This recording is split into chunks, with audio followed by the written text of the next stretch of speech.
And it's another great day at Fire Your Boss, which is kind of a working title for this podcast.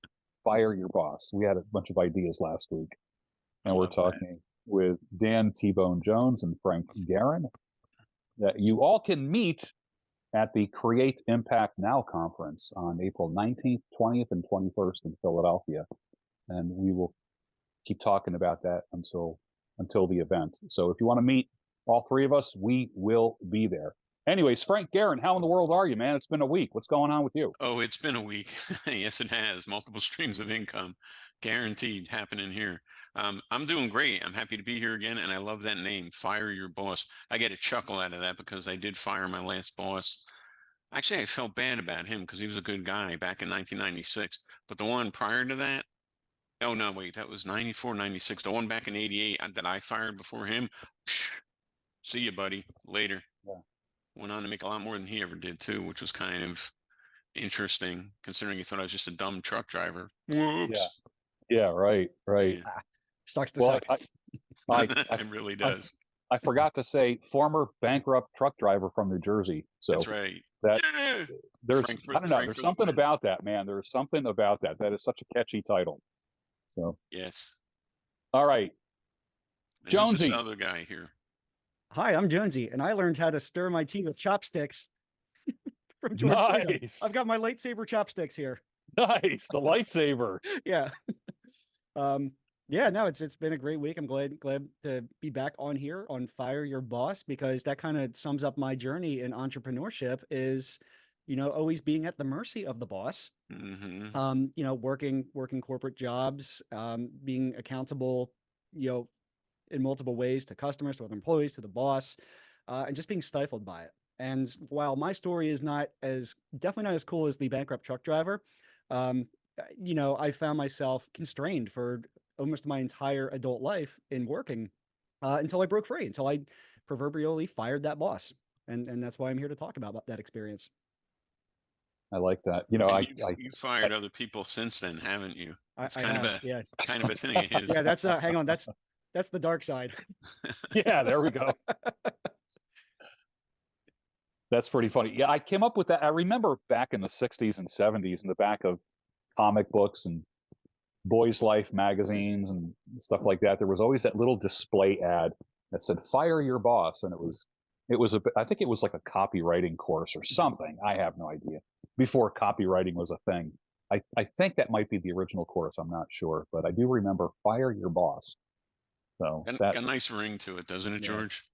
I'm telling you, we would all love to do that. Everybody would like to fire their boss. I don't care what anyone says. If everybody knew how to be self-employed, they would do it. I really do. I mean, people say, that there's security in jobs and this. I know I have a part-time job working for the Commonwealth of Pennsylvania. And there's this common theme, like, man, just get a job with the state, get a job with the government, and you'll be all set. This whole thing, and I'm kind of an anarchist in the sense that I just can't stand government. And the fact that stability is provided by the government is such a friggin' oxymoron. I mean, it should scare people. It does. Scares me. Yeah. Well, the only stability we have, as far as I'm concerned, is the stability that we create for ourselves. Exactly. It's the only thing you have any efficacy over. Yeah, I'm living proof of that. If we get into it later, the different places that I applied for back in the 90s, they're all gone now. Even my first, before I drove truck, I used to be a parts manager and an assistant parts manager for at least 3 different Dodge dealerships back in the early to mid 80s. And I know for a fact that 4 of them. So I know at least 3, if not all 4, are gone now. So even something as simple as being an auto parts manager, if your cars break down, right, you're going to always have that job security. Nope.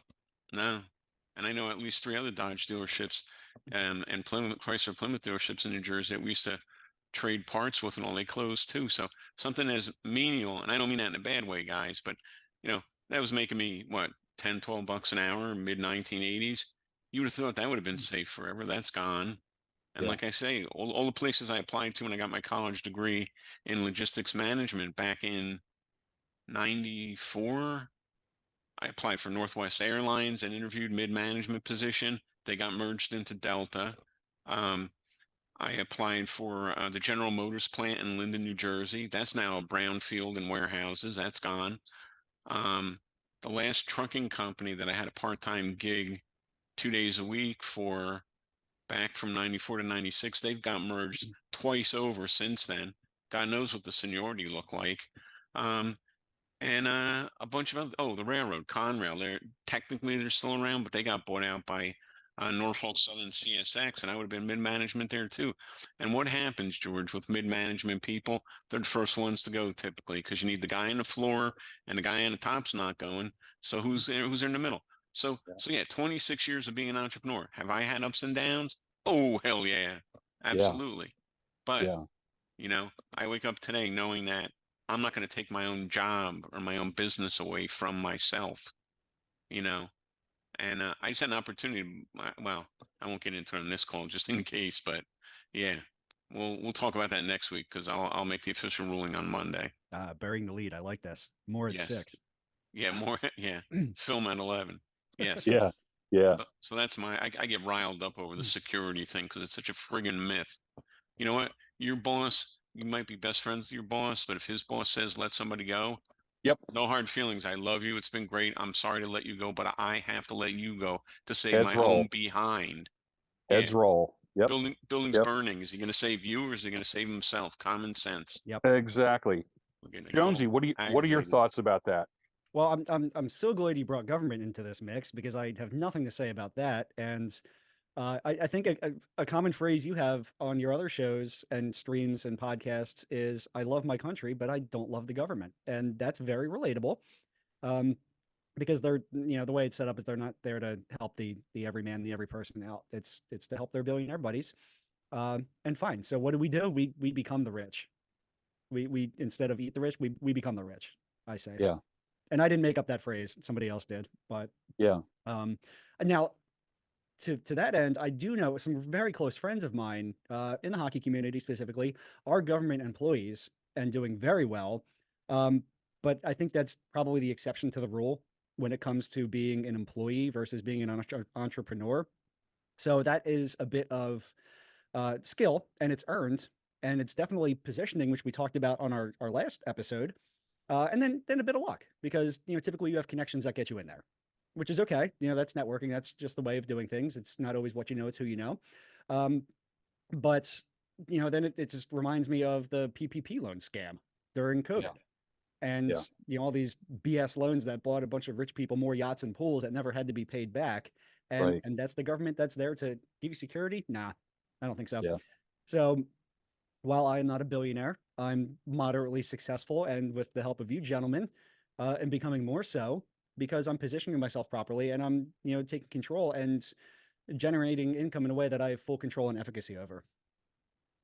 That's a beautiful thing. To comment about your government thing, I have followers from every country in the world with some of the work that I do. And I've had young men from Iran show up on a live broadcast and say, I would say, Mohammed, good to have you on the show today. And his first comment would be something like, I thought Americans hated us. I said, no, I said, I don't hate you. I said, I hate your government.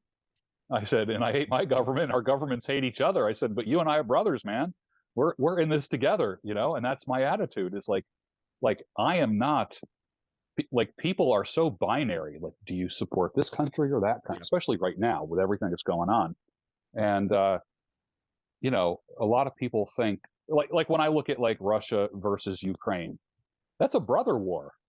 That war has actually split some families. There are some brothers that are fighting for Russia and some that are fighting for Ukraine, not unlike our own civil war, where it was brother against brother in many, many places. And no one's going to back me into a corner to support a country. I don't like the governments. I like the people. And that's what I like to say. I'm pro you, but not pro your government. So, and I set the example by not liking my government, because I came to the conclusion in the past couple of years that my government, it's so funny because we call our politicians our representatives. And I'm like, when was the last time I actually had a politician I actually felt represented me? It's been a couple decades since I've had anyone that I feel represents my cause. People say, "Oh, call your congressman." I'm like, "Yeah, what's that going to do? Come on." Title does not dictate behavior. Yeah, exactly. Exactly. So, we are in this thing. Uh, it's an uphill battle, but if we stick together as fellow entrepreneurs, we're going to make it. And we've learned not to. We've learned that there's no such thing as job security, job stability, and that the only security and stability that you have is the security and stability that you create for yourself. And which I guess, hey, brings us into our topic, right? Is Yes. multiple streams of income, because no one stream is guaranteed a security. Right. Yeah. Well, it's funny. I've always said, especially after the pandemic and all this stuff, I should have known in the past, when I was in the hair industry full time, if there was a snow day, I was without income. It wasn't like a salaried job where you have paid time off or something like that. When you're working as like everyone in the hair industry is pretty much a contractor. Like you only make money when the scissors are moving. When the scissors aren't moving, you're not making any money. You're only making money when people can get to your shop or salon. You're only making money when the water is running. I found out the hard way that if the water main breaks a block away from where the barbershop or salon is, it's got to close until the water is restored, because one of the laws is you have to have running water. Well, for the 3 days that it was shut down, I didn't have income. And my employer did not say, "Oh, don't worry about it. We have, you'll just use your vacation time or personal." There's no such thing as vacation or personal time when you work for yourself. So I started racking up a list of things that can come in between me and my money. And I got just angrier and angrier, like, a foot and a half of snow, a water main breaks, a pandemic, like too many things can come in between. I know during the pandemic, the one place where I cut hair, we had to shut down for 4 months, literally. In other words, the Commonwealth of Pennsylvania said, you can't earn for 4 months. We'll give you something, but it certainly didn't replace the money that I was making when I was actually working. So that really got some things in motion for me. And a lot of it is rage fuel. When people say to me, "You have an anger problem," I say, "Thank you. Why, thank you." I Anger helps me get shit done. The rage fuel is great. It's not destructive in a sense, like I'm not punching walls or people or anything like that, but some of the anger that I have as a result of being shut down with things beyond my control, I keep saying never again, never again. And that's when I really dove into the entrepreneurial world. And when I had a single stream of income that got shut down, that burned me up, man. That burned me up. And then, so here we are talking about multiple streams of income. Frank Garin, what are your, just off the top of your head, when you hear multiple streams of income, what comes to your mind?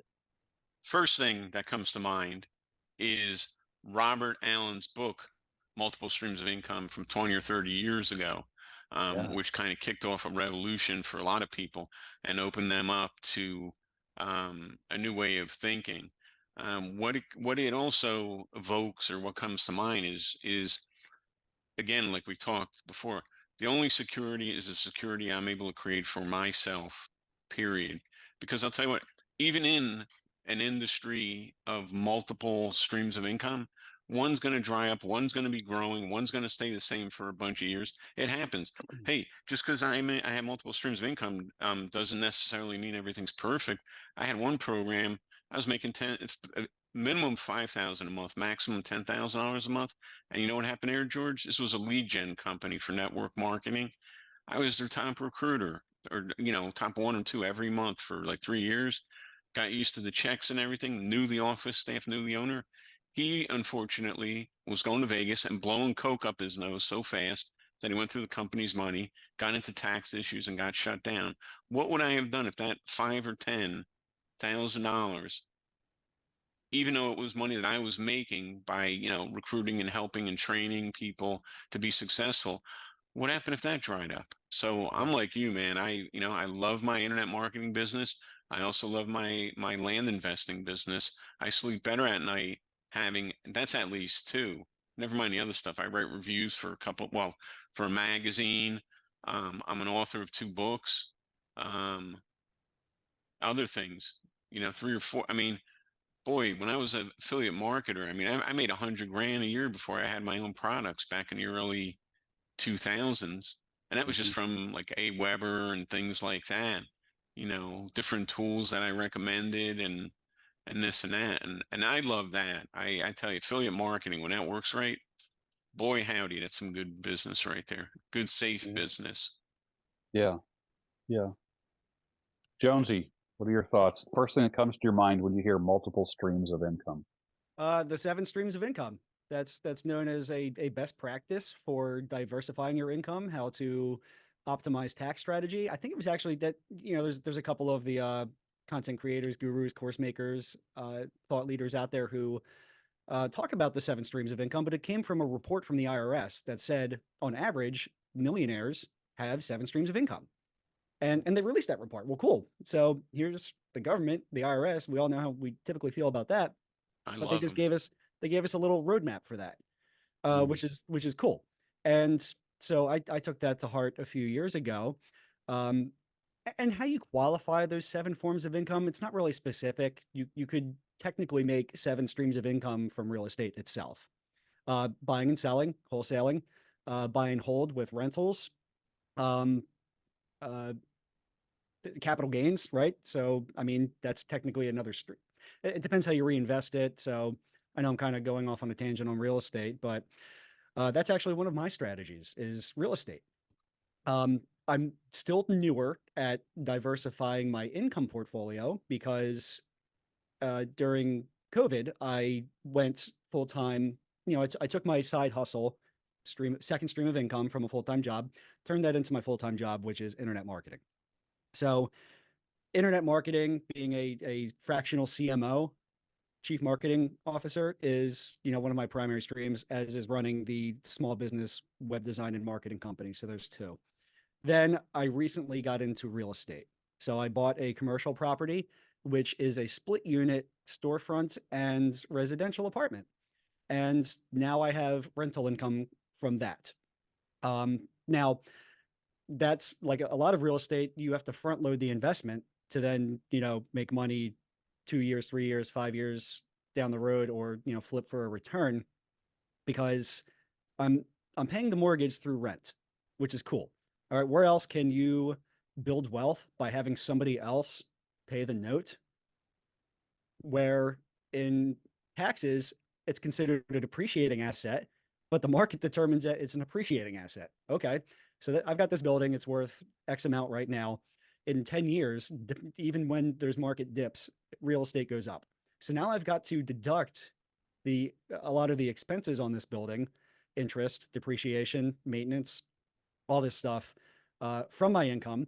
And now I've got this, it's basically a piggy bank that I can either just buy, hold, and collect this rental income till I die or somebody inherits it, or I can take the equity and invest it into something else. And that's my strategy is, for every success I have in business and new clients I bring on, I still live a very simple lifestyle. For me, the time or money just buys me time. I don't Yeah. need a whole lot of stuff. Yeah. I just want to play freaking hockey all the time. Play hockey and Yeah. heal. So Yeah. that's Right. that's what the money buys me, and I reinvest it into something else. Hmm. Like, this clincher hockey, for example. All right, that's a JV I have with the owner of the company, but that's going to be a stream of income for both of us. And that can be classified as royalties, whatever. Like, Frank talks about writing a book, so royalties could be considered one of the 7 streams of income if that's your strategy. There's a lot of ways to go about it here. So you asked for my first thought, and I gave you my first 25 thoughts That's all because, like my streams of income, I like to diversify my thoughts. right. I saw a video this week. There was a movie that came out many years ago called The Greatest Movie Ever Sold, as opposed to Greatest, ever told. Mhm. And it was a movie that was completely funded through product placement. And it was, I forget who, I think, who the heck was it? It might have been Jason Bateman. No, he was part of the one called Manson, about the the advent of men's grooming and when men like started caring about their faces and their beards and all this kind of stuff. And that's a pretty funny movie. And then it was the guy Oh, I know who it is. Morgan Spurlock. Morgan Yeah. Spurlock. Yeah. Yeah, the greatest movie ever sold, and the whole thing was funded through product placement. Like whenever anyone would drink any water, it would like everything it was just products everywhere, and it was kind of interesting. So I think that can be a stream as well, as being sponsored or having affiliates, that kind of thing. What advice would you give to somebody who only has one stream of income? And this is a question for both of you. For somebody who has a single stream of income and they're shaking their head, yes, they want a pandemic proof or World War III proof their income, or like whatever, just fill in the blank proof their income. What's the first thing that you would say or ask, or if somebody wanted to book an hour of your time for consulting, what kind of questions would you ask them? What would you teach them?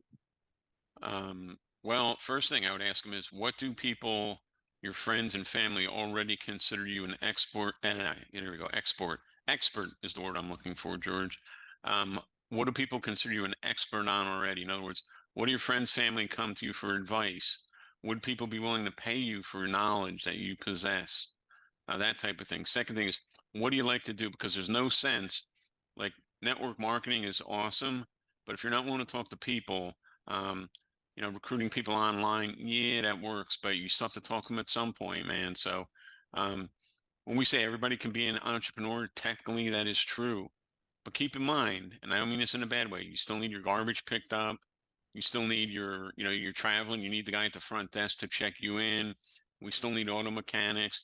Your pipes back up, you call Joe the plumber, etc. Same thing with trucks and trains. Where do you think your food gets delivered by? So we need all these jobs. I think, yes, they can all be entrepreneurial, but not everybody is born to be entrepreneurial because, for example, I'm very different from my sister. I've tried so many years to get her into something that she could do or help me with or work with me on. She's like, no, Frankie, you're too, you're that kind of a person. You like taking those risks. I just need my money. I want to know what I make every week. And that's great. Okay. But at the same point, what happens when somebody doesn't give you a raise and your COLA, your cost of living, goes up? You're screwed, right? The $18 I made, I think I made 17.25 an hour when I quit my last tractor trailer job in 96. So if I was there now, and again, like I said, 2 mergers later, what would I be making? $25 an hour? I guarantee that 25 bucks an hour today is the same earning power, if not less, guys, than it was in 1996 when I quit. So, you know, I made, and everybody's different. This is no guarantee anybody else can do this. I mean, I made $100,000 a year as an affiliate. My best year combined without real estate was $250,000. Driving a truck, I only ever made $17 an hour. I'm telling you, I worked no harder, and it was more fun working for myself for that $250,000. And keep in mind, to make that $250,000, especially being an affiliate and stuff, I probably sold 500,000, excuse me, $500,000 to $1 million in goods and services to people in order to make a commission like that. So, you know, it's worth a little bit of pain to learn this. And I think the thing about entrepreneurialism is easy entry and nobody's going to yell when you quit. And that's something people need to be aware of as well, because you could just, buy an affiliate marketing course today. You could just sell something on Amazon today. You could just write your own book today. If it doesn't work out, there's no boss to fire you. Right. And my last thing is, and then what my point I'm trying to get at is, for the average person, as attractive as entrepreneurialism is, Yes. I have found that until the pain of staying in the Right. same place is greater than the pain of changing, Yes. most people are not going to do what we do because it's a Yeah. risk. You don't know if you are gonna land on your feet if you keep at it long enough. But hey, Right. let's be honest, it's a little bit scary in a good way. You should be Yeah. scared to try something new, but you should do it anyway. Some people like, do it for your kids, do it for your wife, do it for this or that. I'm like, no, I'm doing it because I'm pissed off. And for me, that has been just wonderful fuel for me to try to get away from having a boss. I'm like, a boss. Can you imagine having a boss? Like, what the hell is a boss? You know what I mean? Like someone who tells you what to do. So, like, you want to take a day off, you have to ask somebody if you can have a day off. Like, Oh, we're you got friggin' me adults. We're damn adults. I got to ask another adult for to pee. How time about off. to pee or when you want to Yeah, take lunch? yeah. You're Yeah, can I hungry. go to the bathroom? No, you went twice today, Yeah, George. yeah, Yeah, I want to see exactly. that People get doctor's written note. up for that shit. That's Yeah, amazing. In the year 2024, you go to the bathroom too much because you're getting older and you have to pee more. People are yeah, getting written up. You look around for the hidden camera. Are you freaking kidding me with this yeah. stuff, Are you people? They're kidding the me? ones getting rich off the sweat of your back. Yeah, Yeah, exactly. It's voluntary exactly. slavery. And not to bandy about the word slavery lightly, but it's enslavement. A lot now. I had a great boss, man. My last boss at my part-time job was a phenomenal guy. I would have done anything for him because he knew how to treat people. Murphy's Law. At the end of my career working for the man, I found one boss that I could tolerate, Yeah, you right. know, and I would do anything for the guy because he knew how to treat his employees. But again, even if I stayed for that, guys, that company's gone and been merged twice. It was Yes. P-Jax Trucking out of Pittsburgh. Well, Gibsoni by Pittsburgh, PA. They got bought by Vitran, Vitran. Then Vitran sold out to Central Motor Freight or whatever it is. Where would I have been? That boss is gone. That dispatcher's gone, man. That guy is Yeah, gone, yeah, you know? And even if I stayed, the new trucks are ugly. They're bright yellow instead of a nice blue. And I'm one of yeah. those guys that took pride in my truck, Sure. you know? Oh, God. Yeah, can I have lunch now? Oh, excuse me. I need to take off tomorrow because my kid is sick. No, you can't. Who the hell are you to Yeah, tell me? yeah, Right? And the way people talk to you, oh my God. If I tell you what, you're not dealing with that anger. That's what got me full time. My last full time boss, God bless his soul, because he died of a heart attack, unfortunately. I always wanted to thank him and may he rest in peace. He was the guy I was either going to kill him or kill me or kill both of us if I stayed there. Now, figuratively, of course, because literally I'm a peacenik, but it was close, man. I would if I saw him in a parking lot, I might have driven over him by quote unquote mistake, George. Gear slip, man. Sorry, dude. I had things to get happen. out. And you never know, man. Never know when it's your time to go. I couldn't stay there every day, and I was a miserable bastard. Okay. Now my wife will tell you today that I complain. Oh, she should have known me 40 years ago, dude. Right. Holy Hannah from Texarkana. Every day. Effing this, miserable that, son of a Yeah, BS. And it was because of my boss. Driving a truck is not the worst job in the world. You're outside, you have fresh air. You want to run to 7-Eleven and get a big gulp, you pull over, no big deal. But it's the bosses, the bosses, the bosses, the friggin' bosses, George. yes, And you, yes. T-Bone. I'm sure you can relate to that, Jonesy. Well, Absolutely. Jonesy, I was going to ask you if somebody was to book an hour of your time just to consult with you about multiple streams and entrepreneurialism, what would you, where would you start with that person on session one?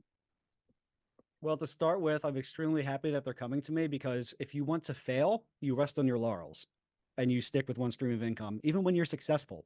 That's the time where, because you have that cushion, that's when you start thinking about and planning, diversifying or scaling or realistically both. And we always bring it back to what Frank said earlier. It's one of the axioms of our impact godfather, Ken MacArthur, which is the question, what do you want to do when you wake up? Yeah, So that leads to I ask more questions of my clients and customers than I really do tell them anything. It's almost like marketing therapy, where when I ask them the right questions and I know what to ask and in which order and lead them that way, the answers typically reveal themselves. It's just framed in a way that probably they were not thinking about, like therapy, in a lot of cases. And I'm not saying I'm a therapist. The only degree I have is the sticky deodorant in my cabinet, so I'm not qualified to be making medical analogies, I guess. yeah, But two paths. Can we scale what you're currently doing to a new audience, which I think would qualify as a different stream of income because maybe it's um, a deviation or a variation of a current product or service that you're selling, or sell it to a different audience, or do something completely different. And I'm usually going to start with real estate, to be honest with you. When somebody has uh, a degree of success and they do have that income, is to invest it into something else. For example, like even a brick and mortar retail store. Well, what if they're renting that building? Okay. I would think the next logical step for them is to try to buy a building that they can operate out of. Yeah. So then they can pay their other form a new entity, pay that entity rent, and maximize their tax deductions. Just one example. But it's usually going to come down to real estate.